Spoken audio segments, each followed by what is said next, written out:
euh, euh, euh, le lieu où nous sommes là soit préparé à cette atmosphère du prophétique. Le prophétique travaille avec la foi. Le prophétique travaille avec le mouvement. Le prophétique travaille avec notre, comment dirais-je, notre activité, hein, notre démonstration de la foi. C'est-à-dire, si par exemple nous sommes connectés tous ici, c'est notre manière de recevoir la présence de Dieu pendant qu'on est connecté qui va créer l'atmosphère prophétique. Pour prier même, c'est compliqué. Bon, c'est pas que d'autres sont au travail. On va pas me dire que tout le monde travaille. Bon, si le Seigneur, par exemple, ce soir me disait, viens et prie avec eux. Tout le monde, les micros sont fermés. Même si je donne les sujets de prière, je vais prier sur le puis ça finit. Si je devais travailler, je ne peux pas travailler. Même si je dois opérer dans le mouvement prophétique, je ne pourrais pas opérer. Voici ce qui me bloque très souvent sur cette plateforme. Parce que les gens, on a l'impression que les gens ne sont pas réceptifs. Amen, amen. Amen. Amen. Voilà. Je vais vous dire franchement, on a l'impression que vous n'êtes pas réceptifs. Quand vous venez à la présence de Dieu, oubliez un peu la personne que vous êtes. Oubliez un peu ça. Vous êtes venu chercher quelque chose. Nous sommes tous venus chercher quelque chose. Donc, quand nous venons dans la présence de Dieu, l'homme de Dieu dit prions, prions. Ouvrez vos micros s'il est possible que vous puissiez ouvrir vos micros pour prier. Ouvrez vos micros, prions. Pour ceux qui ne peuvent pas en comprendre, ça c'est normal. Mais pour ceux qui peuvent ouvrir vos micros, ouvrez vos micros, on prie. On n'a pas besoin d'insister dessus. Amen. Amen. On dit les fils de la destinée. Mais pourquoi on rentre dans certaines destinées, dans l'accomplissement de destinée, il y a des préalables. Il y a des attitudes à avoir qui démontrent que vous êtes vraiment décidé à obtenir quelque chose de la part de Dieu. Amen. On ne doit pas toujours insister, ouvrez vos micros pour qu'on prie. Non, on ne doit pas toujours insister pour ça. Que Dieu vous bénisse. Amen, papa. Bien reçu. Ok. On va prendre nos Bibles. On va prendre nos Bibles dans le livre de 1 Corinthiens. 1 Corinthiens, le chapitre 3, le verset 17, 18, 19. On va aller jusqu'au 22. 1 Corinthiens, non, jusqu'au 23 même. 1 Corinthiens, le chapitre 3, le verset 17, 18, 19, 20, 21, 22 et 23. Amen. Je peux lire la parole? Amen. Ok. Si quelqu'un détruit le temple de Dieu, Dieu le détruira, car le temple de Dieu est saint, et c'est ce que vous êtes. Que nul ne s'abuse lui-même. Si quelqu'un parmi vous pense être sage, selon ce siècle, qu'il devienne fou, afin de devenir sage, car la sagesse de ce monde est une folie devant Dieu. Ainsi aussi est-il écrit, il prend les sages dans leur fourberie, et encore le Seigneur connaît le raisonnement des sages. Il sait qu'ils sont vains. Que personne donc ne mette sa gloire dans les hommes, car tout est à vous. Soit Paul, soit Apollos, soit César, soit Céphas, soit le monde, soit la vie, soit la mort, soit les choses présentes, soit les choses à venir. Tout est à vous. Et vous, vous êtes à Christ, et Christ est à Dieu. Merci Seigneur pour ta parole. Le thème que je pourrais donner ce soir, c'est « Sois fou pour être sage ». Sois fou pour être sage. Sois fou pour être sage. Ici, c'est l'apôtre Paul qui est en train d'écrire une lettre à l'église de Corinthe. Et il était parvenu que l'église de Corinthe avait commencé à se titiller pour dire que d'autres appartiennent à Paul, d'autres appartiennent à Pierre, d'autres appartiennent à Apollos. Chacun se titillait pour une appartenance quelconque. Et ça avait commencé à créer un certain désordre dans l'église. Alors Paul a commencé à écrire une lettre qu'il a envoyée afin de mettre de l'ordre et de pouvoir permettre que l'équilibre s'établisse. Seigneur, merci pour ta grâce pour ce soir. Je ne suis rien, je ne connais rien. Je prie que tu m'accordes la grâce, la sagesse et l'intelligence de pouvoir apprendre de toi et que à partir de moi, nous puissions être édifiés encore dans le nom précieux de Jésus. Amen. Donc voici comment Paul écrit cette lettre. Vous devez savoir que l'un des premiers rôles d'un homme, un enfant de Dieu ou un élu de Dieu, un choix de Dieu, soit dans sa famille, soit dans sa génération, soit dans son environnement, soit dans sa maison, le premier rôle que nous avons, c'est de maintenir l'équilibre. Je répète, nous avons pour mission sur terre de maintenir l'équilibre. Écoutez-moi très bien. Quand Dieu créa le ciel et la terre, il avait établi un certain équilibre. Il y avait une certaine équilibre, une certaine ligne de vie que l'homme devait respecter. Et il est avéré que Dieu créa le ciel et la terre, il créa toutes choses. Il établit l'homme dans cet équilibre qu'il avait créé. Il y avait l'équilibre de l'écosystème, l'équilibre entre les animaux, l'équilibre entre l'homme et les animaux, l'équilibre entre l'homme et l'homme même, l'équilibre entre l'homme et tous ces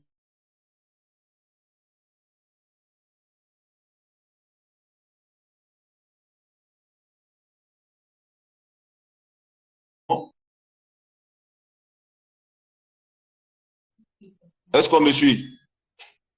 On m'entend? Oui, on t'entend très bien. Amen, amen, amen. Ça va Oui, maintenant. j'avais un C'était problème de retour. Ok, dis-moi. Donc, je disais alors, Dieu établit l'homme pour veiller sur l'équilibre. Voici pourquoi quand il crée Adam et Ève, il met d'abord Adam. Il dit à Adam, tu as le rôle, tu as la charge de veiller sur l'équilibre de ma création. Après cela, voyant que Adam même qui était chargé de veiller sur l'équilibre n'était pas lui-même équilibré. Il dit alors, bon, il faut que je t'ajoute quelqu'un et qu'ensuite vous allez être équilibré pour pouvoir veiller sur l'équilibre du monde, veiller sur l'équilibre de ma création. Donc le rôle de l'homme que nous sommes dans nos familles, dans notre génération, c'est de veiller à ce que l'équilibre divin, l'équilibre de Dieu soit vraiment surveillé. Soit nous devons veiller à maintenir l'équilibre dans nos foyers, nous devons veiller à maintenir l'équilibre dans notre génération, nous devons veiller à maintenir l'équilibre dans notre environnement. Toutefois que l'équilibre que Dieu avait établi au milieu de toi, dans ton environnement, dans ta destinée, tu ne veilles pas à cela, tu vas voir que ta vie va basculer.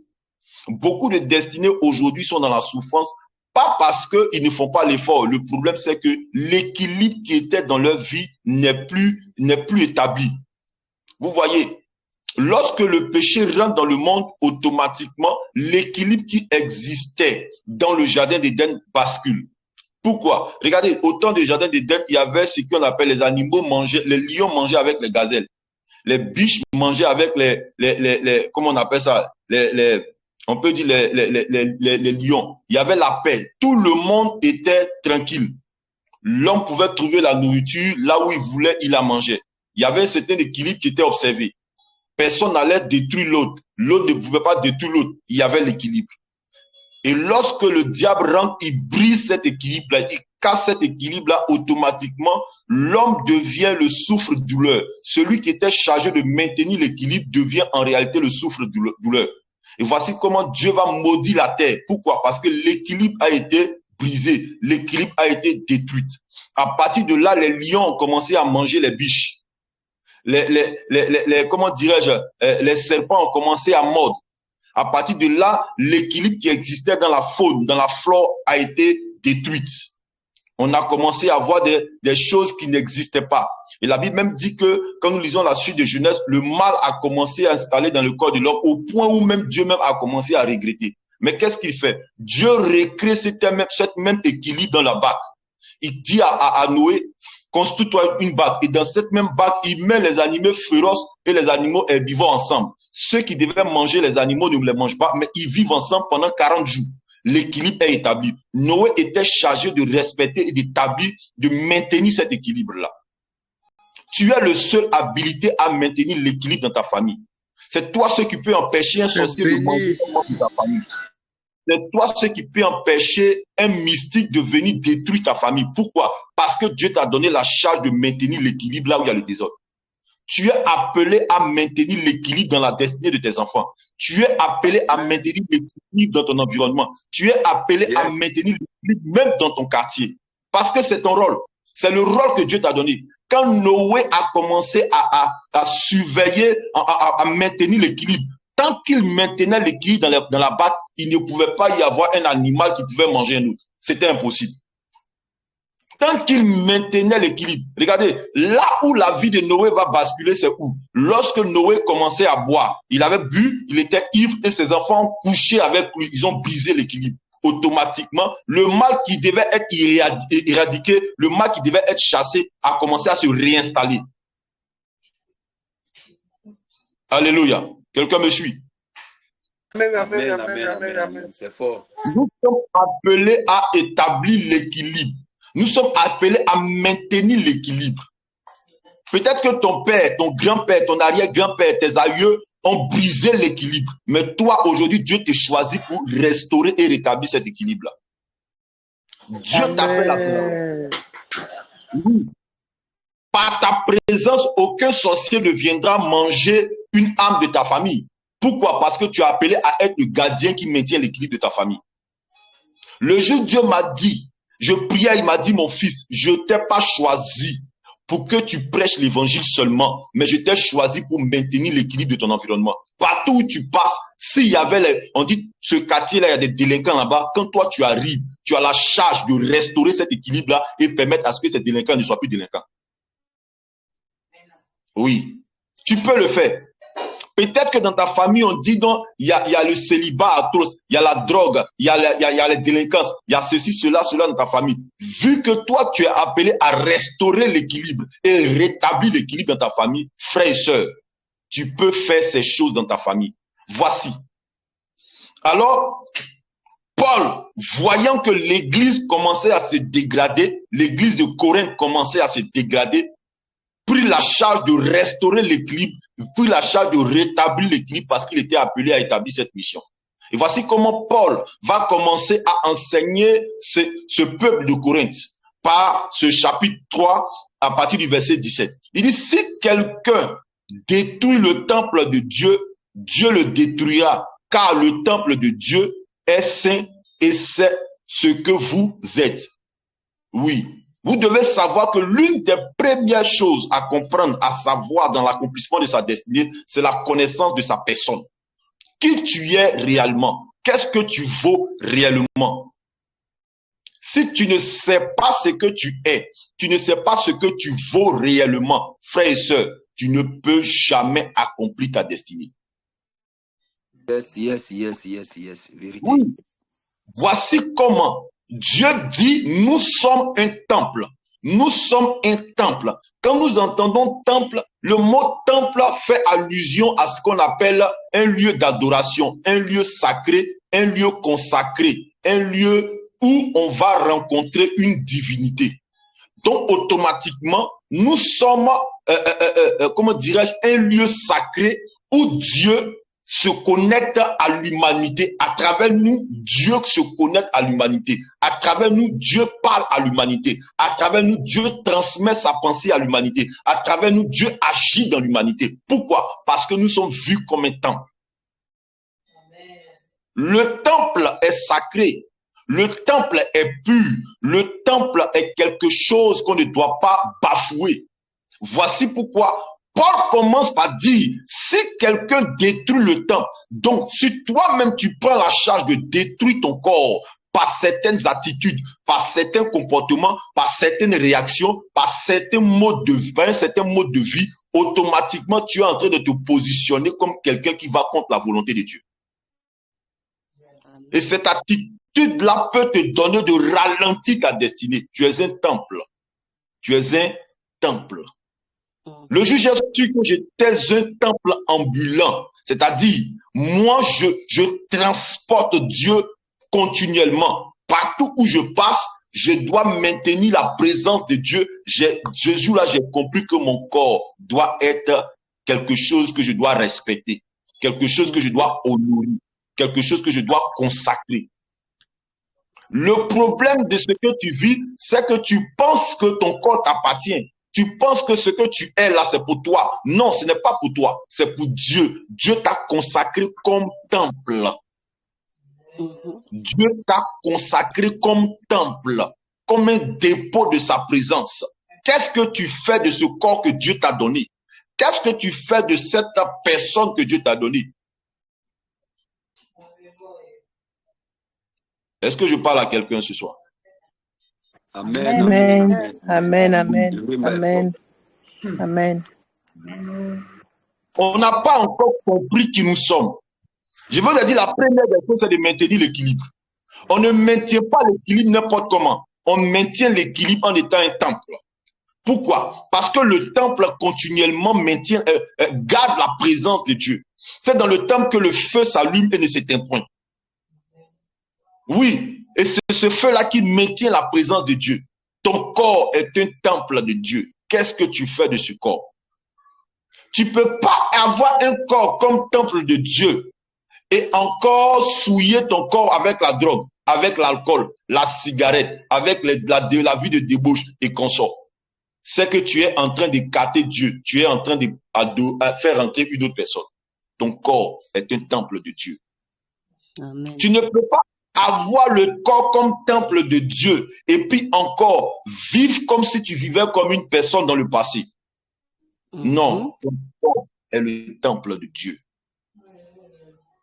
Il dit, c'est ce que vous êtes, c'est ce que tu es, c'est ce que je suis, c'est ce que nous sommes. Et voici comment Dieu nous voit. Dieu nous voit comme des personnes sacrées, comme un lieu sacré, un endroit sacré, des instruments consacrés. C'est comme ça que Dieu nous voit. En fait, le problème de l'Église aujourd'hui, c'est que l'Église a oublié, en fait, qui ils sont. Voici pourquoi Dieu ne peut plus se manifester comme auparavant, parce qu'il n'y a plus de temple saint. Dans les temps anciens, ceux qui lisent les histoires, ceux qui font un peu d'histoire, qui ont fait l'histoire, qui sont des historiens, les temples chamans étaient des lieux très sacrés. On ne pouvait pas rentrer dans un temple chaman comme ça, à part le prêtre. Ou bien un temple, bon, pour ceux qui connaissent l'histoire, un temple vaudou même, un temple vaudou. Ou un temple, comment dirais-je, bouddhiste, hindouiste. Regardez comment ils ont un certain type de respect. Parce que leur divinité y vit.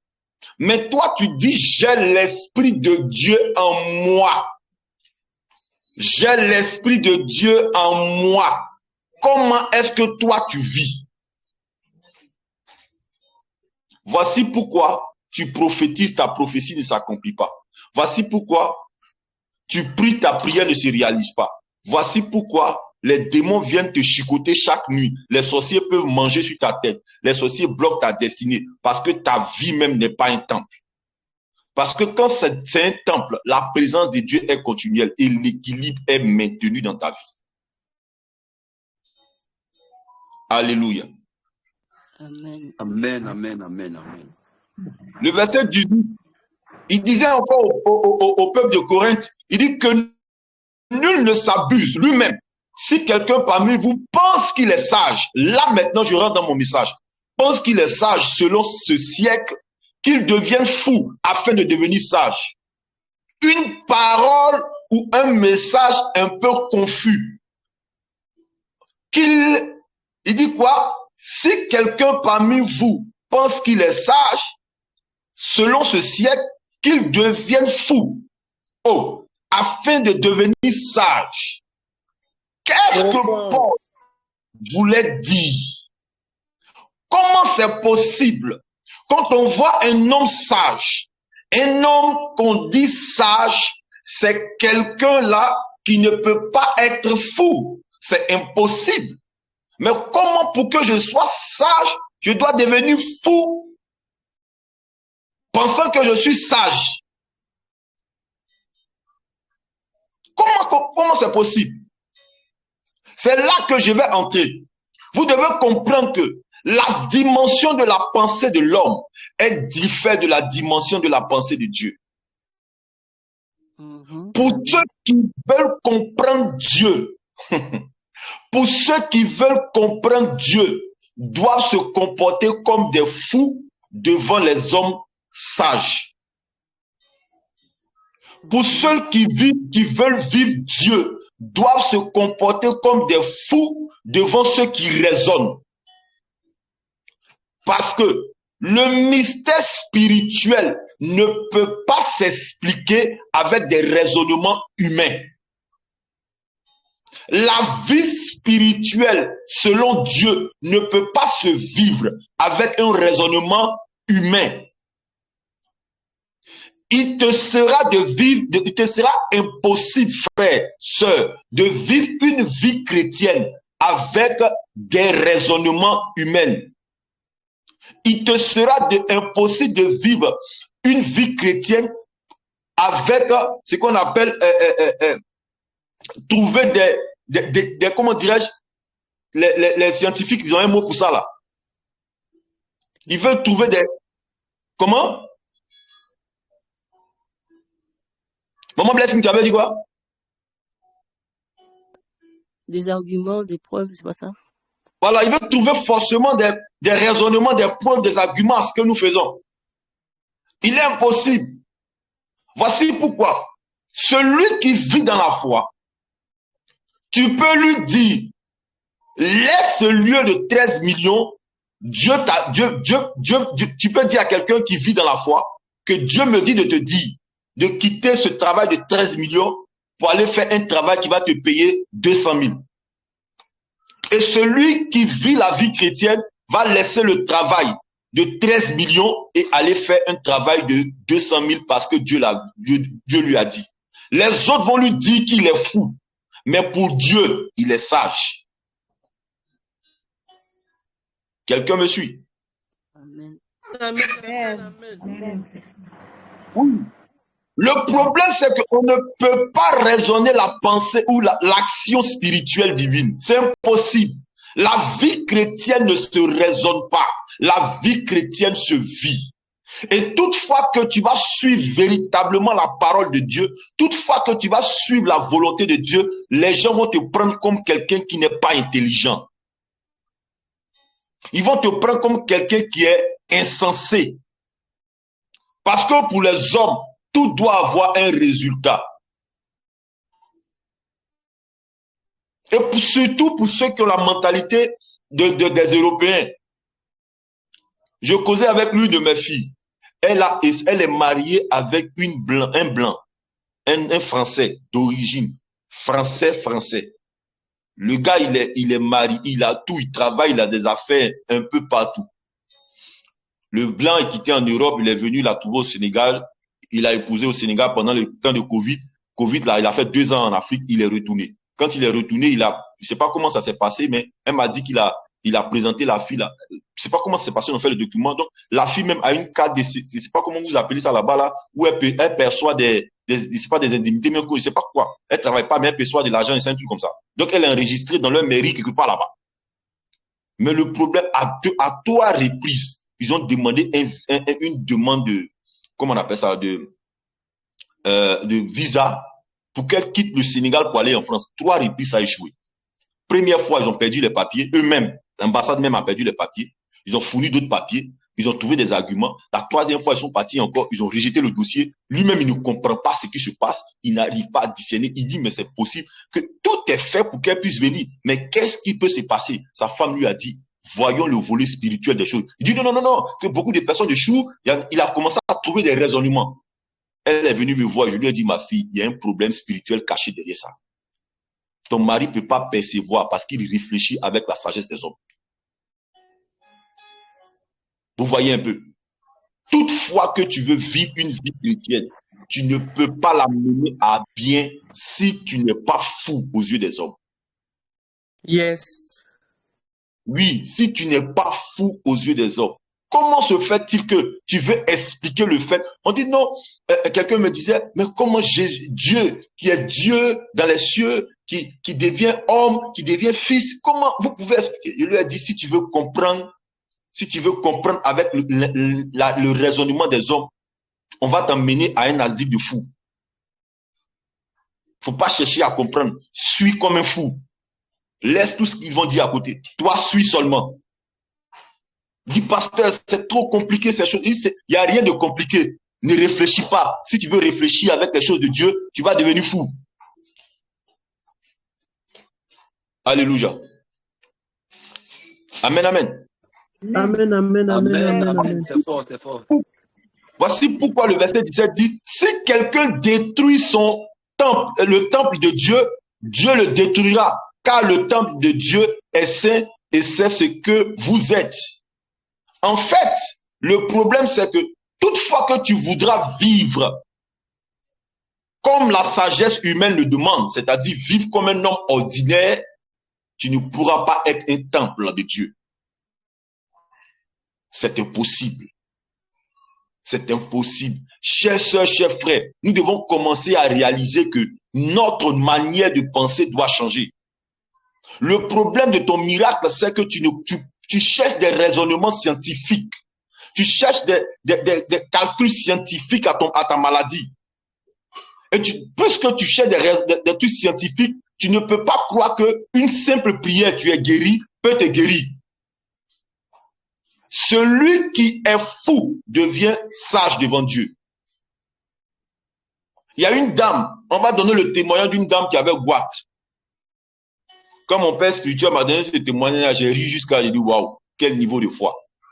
Cette dame avec son goitre un dimanche matin, elle se lève, elle demande au pasteur assistant, je veux rendre témoignage. Il dit ok, tiens le micro, rends témoignage. Alléluia, église, Dieu a fait un miracle dans ma vie. Oh amen, ça crie clac, clac, clac, clac. Le goitre là, c'est visite, c'est gonflé devant comme ça. Elle dit, Dieu m'a guéri des goitres là, ça a disparu. Le pasteur principal appelle le pasteur, il dit, mais pourquoi tu as donné le micro à cette folle là? Il y a ce qu'elle est en train de dire devant l'église. Arrachez-lui le micro. Les enfants de la femme même étaient dans la salle, ils se cachaient, tellement ils avaient honte. C'était dimanche matin. On lui a arraché le micro et elle est rentrée. Le dimanche matin, l'un des fils de la dame va taper la porte de la chambre de la dame pour prendre son argent pour aller à l'école. Il tape la porte, elle l'ouvre, le truc a disparu. L'enfant crie, maman, maman, maman, le truc goitre a disparu. Allons à l'église, on rend témoignage. Elle dit, mais moi, depuis hier, j'ai rendu témoignage. C'est à vous d'aller rendre témoignage. Allez-y, confirmez. Alléluia. Amen. Allez-y, confirmez. Vous voyez, c'est vous qui allez confirmer. Moi, j'ai déjà rendu mon témoignage. Vous m'avez traité de fou. Pourtant, j'étais plus sage que vous. Frère, le miracle le problème que tu as peut disparaître. Le problème, c'est que tu te dis, est-ce que c'est possible? Tu es encore dans le raisonnement. La situation que tu vis peut changer, mais tu es encore dans des raisonnements. Avec Dieu, on ne raisonne pas. Toutefois que tu vas raisonner avec Dieu, Dieu va te voir comme un fou. Mais pour que Dieu te voie comme un sage, il faut que les hommes te voient comme un fou. Oui. On m'a dit, j'étais en train de prier. Mon patron, un blanc à Caterpillar, un travail où j'ai eu sans effort. Par la grâce de Dieu, Dieu m'a emmené à Caterpillar. Je n'ai jamais fait comptabilité dans ma vie. C'est là que j'ai commencé à faire comptabilité. J'étais assistant comptable. J'ai arrêté mes études en 3e. C'est ceux qui connaissent le cursus scolaire ivoirien. J'ai arrêté mes études en 3e. Et arrivé, je n'ai jamais fait de comptabilité. Jamais fait de comptabilité. J'arrive à Guinée-Bissau. On me met comme assistant comptable. En une nuit, j'ai appris sur l'ordinateur comment faire un tableau sur Excel. Un tableau, tout. On m'a montré les tableaux numériques, tout. J'ai commencé à faire des tableaux de pointage. Donc, c'est moi qui faisais les pointages d'entrée, de sortie, des calculs de salaire des gens. Donc, j'étais assistant. En près de 3 à 6 mois, les gens ont vu que je travaillais bien. Ils ont dit non, le magasin a besoin d'un gérant. Donc, on avait des grands générateurs, des appareils, des éclous, plein de choses. Et on m'a dit, bon, va au service magasin, tu seras le responsable du service magasin. Donc, je suis parti au service magasin. J'étais le responsable du service magasin. On s'est dit, tous les mécaniciens, tout. Après le chef mécanicien, c'était moi. Et on gérait. Et mon patron, M. Minos, était prêt à me faire un contrat. Et à la même saison, le Seigneur me dit, va faire 40 jours de jeûne parce que là, tu vas rentrer dans, je vais te consacrer pour que tu rentres dans le domaine pastoral. Or, mon patron est sur le point de me faire un contrat. Dois-je laisser la mission pour aller? Dois-je laisser le travail pour aller? Or, je suis jeune. Je pensais à me marier à cette époque-là. Et surtout, nous, en ce moment, on voulait se marier avec brésilienne. Donc, comment tu vas t'occuper des brésiliens, tout ça? Bon, on avait tous un tas de calculs dans notre tête. Dieu me dit, laisse, va faire 40 jours. Si je vais faire 40 jours, je reviens, on va plus m'accepter dans le travail. Je vais voir mon responsable, je lui ai dit, bon, moi, je vais arrêter le travail. Il dit, pourquoi? Le blanc appelle tous les chefs, mon responsable, lui, celui qui m'a envoyé là-bas, et tous les grands patrons, bon, dites-lui ce qu'il veut. Il n'a qu'à me dire, on va lui faire un contrat. Mais il n'a qu'à rester. Parce qu'en fait, j'étais comme l'intercesseur de la boîte. Le patron me confiait les problèmes de la société. Il m'appelle, il dit, pasteur, prie pour ça. Prie pour ça, on a tel contrat, il faut prier pour ça. Et c'est comme ça que mon responsable m'appelle, il dit, non les gars, moi il doit partir. Dieu m'a dit de partir, c'est mon temps. Il doit rentrer. Il y a une message ivoirienne, mais toi, tu n'es pas intelligent. Tu sais même pas ce que tu... Il dit, non, c'est pas grave. Même si je ne suis pas intelligent, Dieu m'a dit de partir. Si vous comprenez, j'ai laissé le travail, je suis allé servir Dieu. Pour quelqu'un de normal, un être humain sage va choisir d'abord le travail. Pour dire non, le Dieu, c'est après. Mais pour quelqu'un de fou, va dire non, je préfère servir Dieu et le travail vient après. Yes.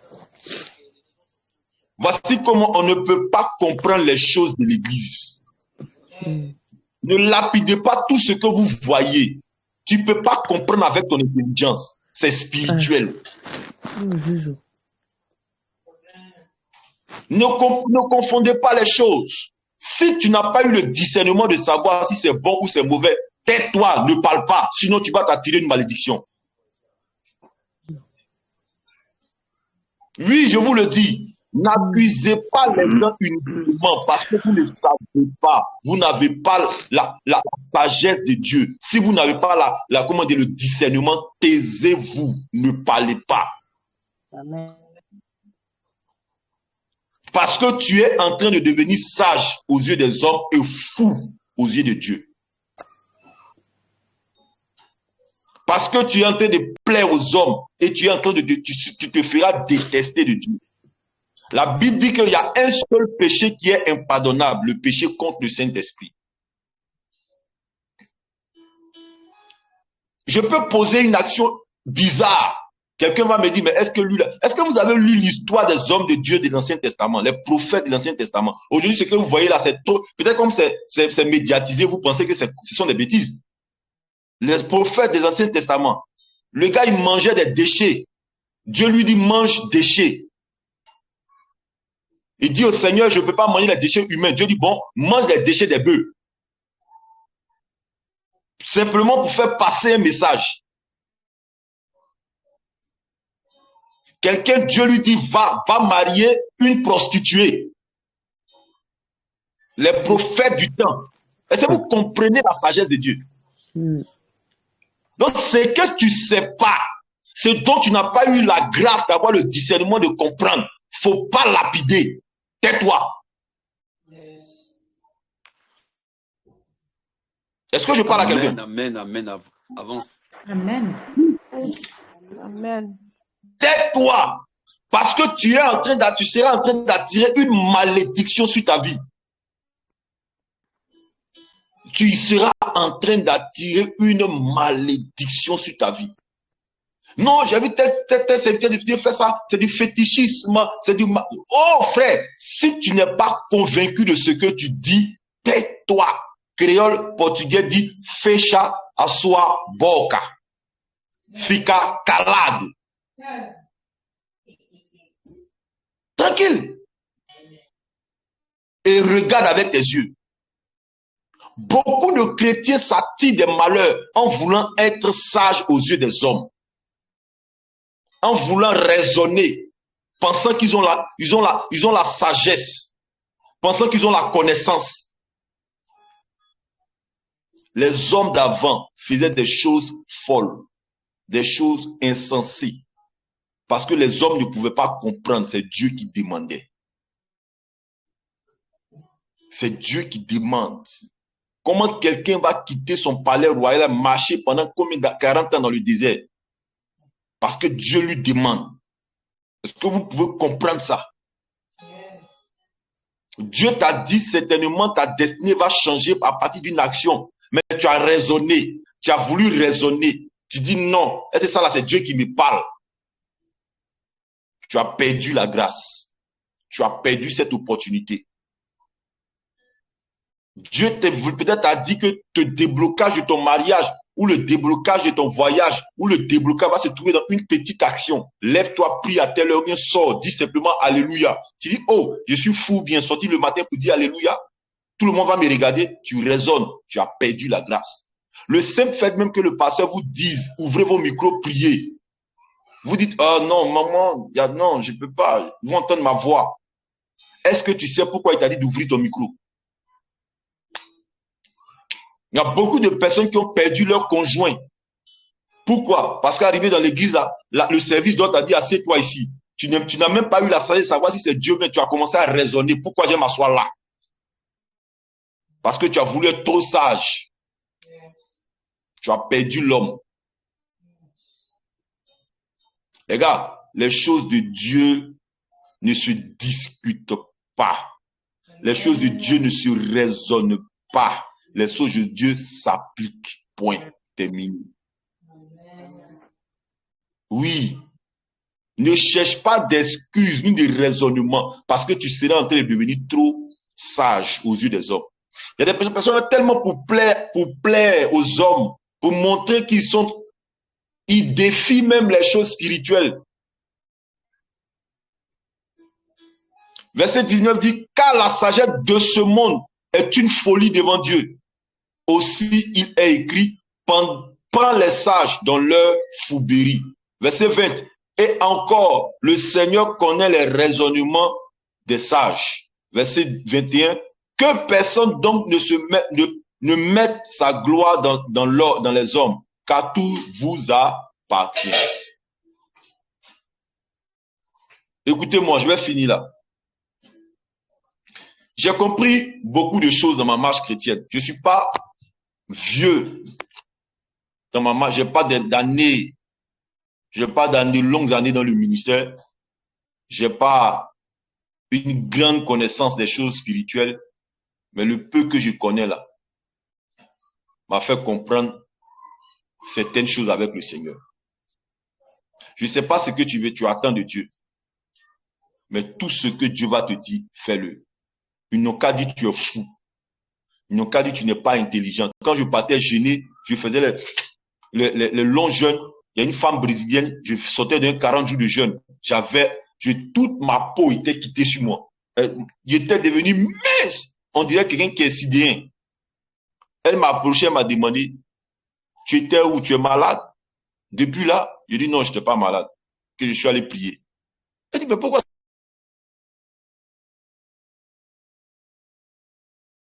Tu as maigri comme je suis en jeûne. Comme je dis 40 jours. Là, quoi? 40 jours, je dis, ton problème là, c'est énorme.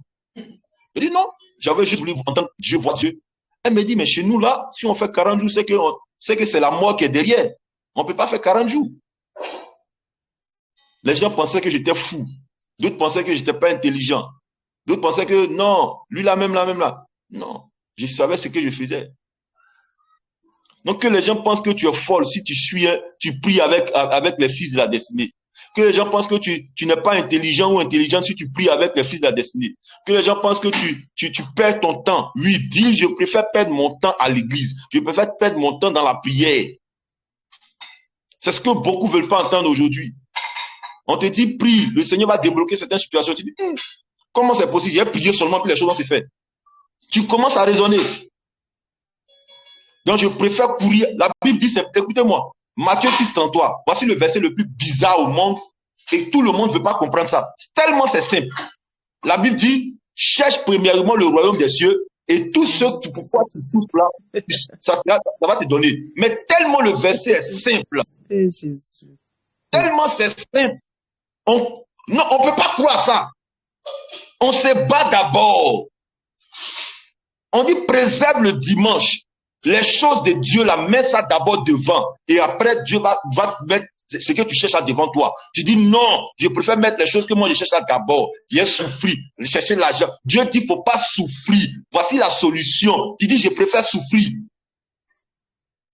Parce que ce que la Bible dit pour toi là, c'est trop bête. Voici le problème. Le jour, j'ai lu la Bible dans un verset de la Bible où la Bible dit que il va faire travailler les non-chrétiens. Pour nous, les chrétiens, je me suis assis et dit, Dieu m'a dit dans ce passage, je ne sais plus c'était dans quel passage, il dit, le seul truc que tu dois faire, c'est de chercher à me plaire. Si tu me plais, les gens vont travailler pour te nourrir. C'est biblique. C'est dans Ecclésiaste. Non, je crois Lamentation ou Lamentation 2. Attendez, il ne faut pas y mettre des bêtises.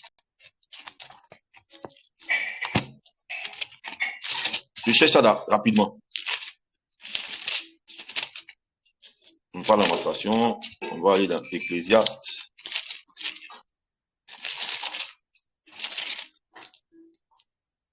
Voilà, Ecclésiaste chapitre 2. Ecclésiaste chapitre 2, le verset 26. Écoutez-moi très bien. Car à l'homme qui lui est agréable, ça c'est Dieu qui parle, que l'homme qui est agréable à Dieu, Dieu donne la sagesse, la science et la joie. Trois choses, la sagesse, la science et la joie. Mais au pécheur, il donne le souci de recueillir et d'amasser afin de donner à celui qui est agréable à Dieu.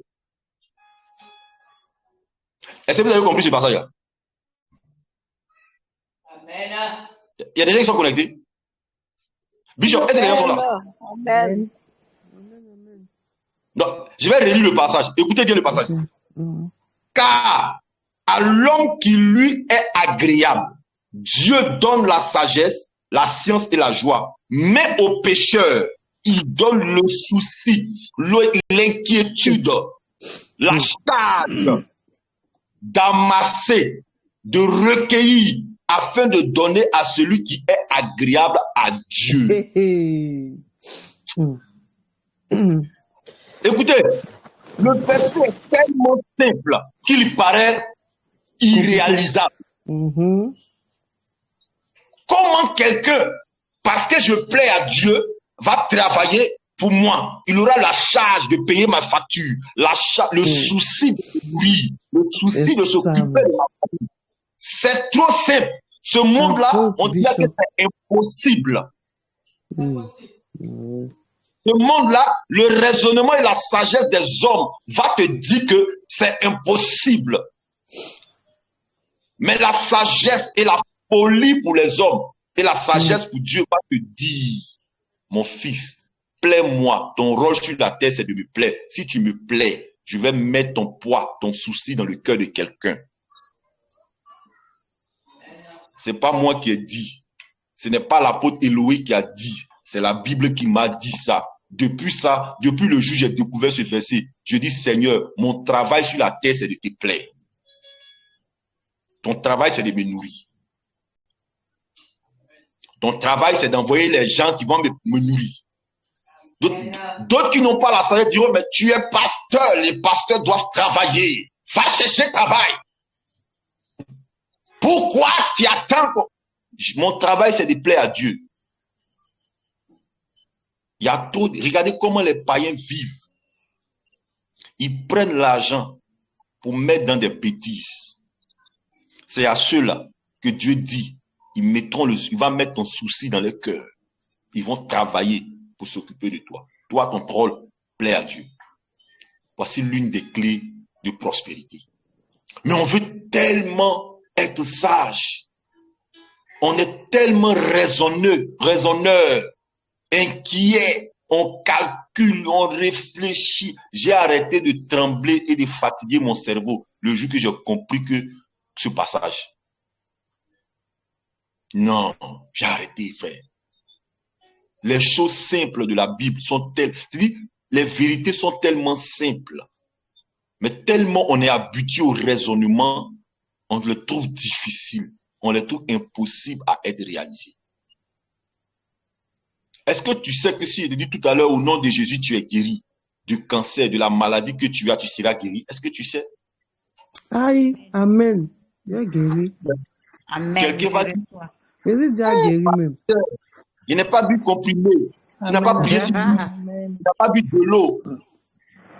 Il y a une femme qui est venue ce dimanche passé là. Elle n'est jamais venue à l'église. C'est sa première fois. Une Capverdienne. Sa première fois de rentrer ici. Elle est venue, elle a fait le culte avec nous et le pasteur a donné des révélations sur elle. Et moi, j'ai prié pour elle.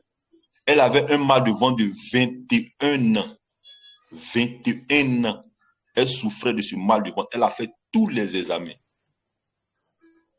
Le même dimanche, là, le mal a disparu. Elle est partie à la maison, elle est revenue à l'église. Ma première fois, j'ai mis à l'église. Amen. Amen. Amen. Amen. C'est elle qui a commencé à faire le témoignage. Le problème, c'est que quand on est trop ancien dans l'église, on pense qu'on est devenu trop sage. C'est ça. Donc, notre ancienneté là, non, est-ce que Dieu peut faire ça? Non, ça c'est pas possible. Moi, la Bible, quand je lis, Dieu n'est pas capable de faire ça là. Non, ça c'est pas.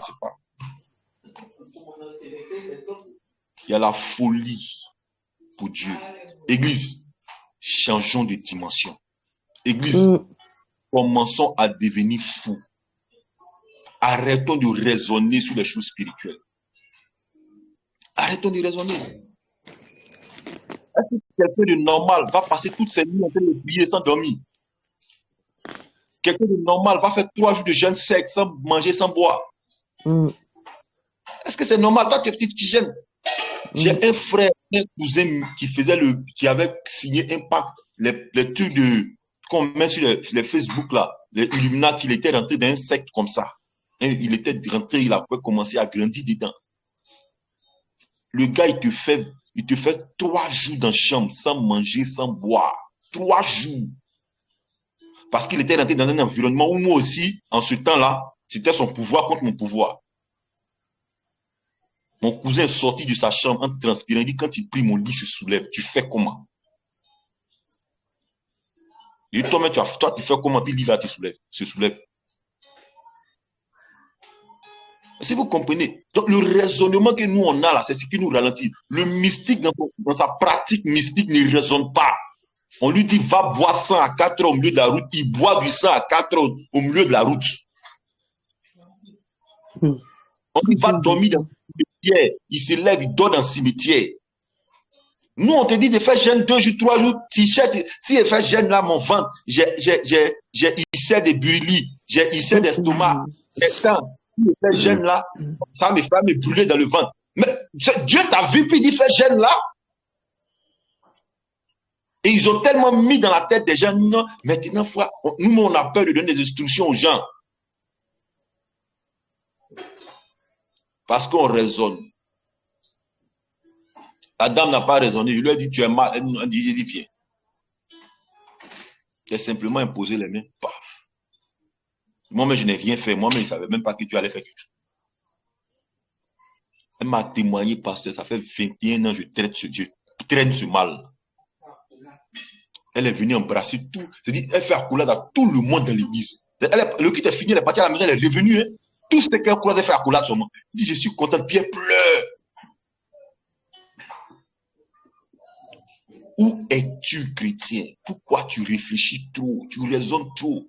Ma fin du mois, qui va payer mes fins du mois? Souvent, même dimanche, au lieu de venir à l'église, on dit non, tu laisses l'œuvre de Dieu pour aller faire un contrat. J'ai dit à quelqu'un, j'ai dit à l'un de mes fils une fois, si tu arrives à laisser un contrat de 100 millions pour venir écouter la parole de Dieu, Dieu va te donner 200 millions. Je dis, pasteur, c'est pas Dieu même qui a dit qu'on n'a qu'à travailler. Et Dieu a dit aussi dans sa parole de réserver le sabbat pour lui. Le jour où tu vas respecter le sabbat de Dieu. tu vas voir que tu vas t'augmenter de grade. Il va t'élever dans ton travail. J'ai connu l'histoire d'un homme. On m'a dit que c'était l'homme, ça j'ai fini là. C'était l'homme le plus prospère de la région, d'une des régions au Nigeria. Le monsieur, il est venu à l'église, il était portier. Portier, il travaillait, il avait ses petits business, mais c'était pas prospère. Et dans le travail de portier qu'il faisait à l'église, Dieu l'a béni incessamment. Et le pasteur, son père spirituel, lui a dit, bon, vu que tu es béni ainsi là, laisse le travail de portier, voici un autre poste de l'église que tu peux occuper. Il dit, pasteur, quand je suis arrivé ici, c'est portier que tu m'as donné. C'est dans ce portier-là, Dieu m'a béni, je reste dans le portier, je ne bouge pas. Il dit, ok. Le monsieur était devant la porte. Pourtant, c'est l'homme le plus riche de la région. Le plus riche de toute la région. Il faisait partie des 10 plus riches du Nigeria. Mais il est portier. C'est lui-même qui... C'est-à-dire, l'église pèse sur lui. Mais il gère ça comme si c'est l'eau 10 francs, il boit. Et ils ont invité un pasteur pour venir prêcher dans l'église. Le pasteur qu'ils ont invité, c'est un pasteur qui aime les choses, les bonnes choses comme nous autres là. Les bling-bling, les trucs, il aime les trucs. Mais quand il est arrivé, il a vu une voiture garée devant le temple, dans le parking de l'église. Il regarde, c'est que c'est pas n'importe qui peut rouler dans ça. Donc, il rentre dans l'église et il cherche sur les visages des gens qui peut avoir voiture ça là. Quand il regarde, monte, il dit non, c'est pas toi. Il regarde, non, c'est pas toi. Donc, il l'a programmé pour aller prêcher. Donc, quand il est monté sur la chaire, tu vois, très souvent, les hommes prospères, on les met devant dans nos églises. Là. Quand il y a un peu d'argent, on te met juste derrière le pasteur. Donc, il regardait les gens derrière le pasteur là. Il voit. Il dit non. Le culte fini, il appelle le pasteur. Il dit, Joe, j'ai vu une voiture dans ton parking là. C'est pour qui? Il dit non, c'est pour l'un de mes fidèles là. Tu as fidèle qui roule dans ça ici? Mais j'ai cherché dans tout le peuple, je n'ai pas trouvé. C'est qui? Il dit, quand tu rentrais, il y avait un homme chétif avec un choisi jaune qui était à l'entrée de la porte là. Il dit oui. Il dit c'est pour lui, il dit c'est faux. Il dit, tu connais tel nom? Il dit oui. Il dit voilà, c'est lui qui est là. Il dit quoi? C'est lui qui est portier là.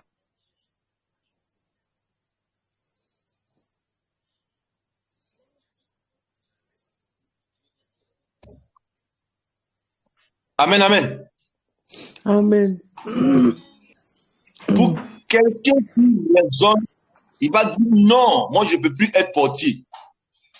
Mais Dieu avait tellement grandi humble ce monsieur. C'est-à-dire la folie, il était fou pour les hommes, mais sage aux yeux de Dieu. Les gens pouvaient le voir comme un fou. Comment tu peux avoir beaucoup d'argent et puis te mettre à la porte?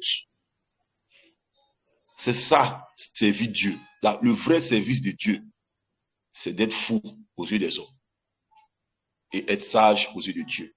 Que Dieu vous bénisse. Amen, amen, amen, amen, amen, amen, amen, amen. Est-ce que je peux entendre toi amen ce soir? Amen, amen, amen, Amen. Amen. Amen. Amen, même. Amen. Amen. Amen. Amen.